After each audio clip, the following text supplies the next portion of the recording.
এই যে ট্রাস্টে সবাই সিরিয়াল দিয়ে আছে, বাট ট্রাস্ট বন্ধ। হ্যালো ঢাকা শহর ঢুকে গেছি। রাইট নাও আছি হচ্ছে পুরাতন বিমানবন্দর এলাকায়, যেখানে হচ্ছে ট্রাস্ট ফুয়েল পাম্প। এই যে আমার বাম পাশের যে লেন, এটা হচ্ছে ট্রাস্ট ফুয়েল পাম্পের তেল লেন।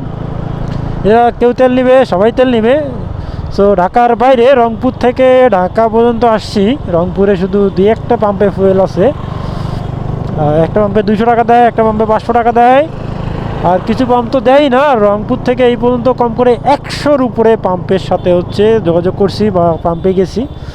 একটা ফুয়েল পাম্পেও হচ্ছে ফুয়েল দেয় না, মানে ফুয়েল নাই। সো এখানে ট্রাস্টের এখানে এসে যেই পরিমাণ সিরিয়াল দেখলাম, পুরোপুরি মোটামুটি প্রধানমন্ত্রীর কার্যালয় পর্যন্ত সিরিয়াল চলে গেছে।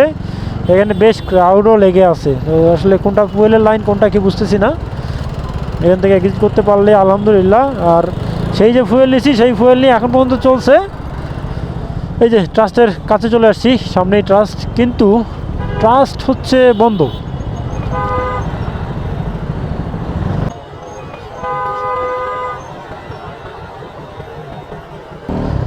এই যে ট্রাস্টে সবাই সিরিয়াল দিয়ে আছে, বাট ট্রাস্ট বন্ধ।